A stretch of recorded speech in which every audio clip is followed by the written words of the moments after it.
அன்பு 7ஆம் வகுப்பு மாணவ செல்வங்களே, இதோ உங்களுக்கான தமிழ் 3ஆம் பருவம் இயல் 2 கவிதைப் பேழை. அறம் என்னும் கதிர். இன்சொல் வேலை நிலனாய் இதழே வித்தாக வன்சொல் களைகட்டு வாய்மை எருவட்டி அன்பு நீர் பாய்ச்சி அறக்கதிர் ஈனவோர் பைங்கூழ் சிறுகாலைச் செய். இப்பாடலை பாடியவர் முனைப்பாடியார் ஆவார். மீண்டும் ஒரு முறை சொல்வோமா? இன்சொல் விளைநிலனாய் ஈதலே வித்தாக வன்சொல் களைகட்டு வாய்மை எருவட்டி அன்பு நீர் பாய்ச்சி அறக்கதிர் ஈனவோர் பைங்கூழ் சிறுகாலைச் செய். சொல்லும் பொருளும் அறிவோமா?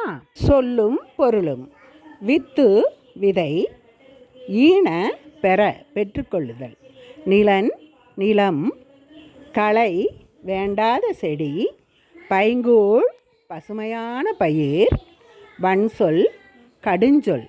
அன்பு மாணவ செல்வங்களே, இப்பாடல் நமக்கு உணர்த்தும் நன்னெறி எதுவென்றால், சிறுவயதில் எந்த செயலை செய்தாலும் மனதில் நன்றாக பதிந்துவிடும். எதுபோல? பசுமரத்து ஆணி போல.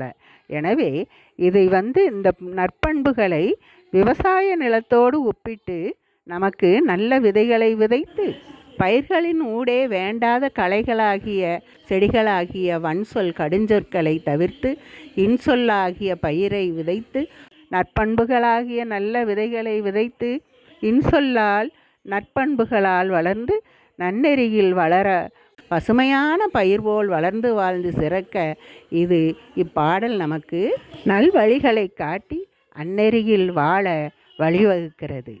கற்றால் மட்டும் போதாது மாணவ செல்வங்களே, கற்க கசடற கற்பவை கற்றபின் நிற்க அதற்கு தக. நாம் படிக்கும் கல்வி அறநெறிகள் நமது வாழ்வின் ஊன்றுகோலாக இருந்து நம்மை வழிநடத்து செல்லுமாறு நம் நற்பண்புகளை வளர்த்து கொண்டு வாழ்வோமாக. மீண்டும் அடுத்த பதிவில் சந்திப்போம். நன்றி, வணக்கம்.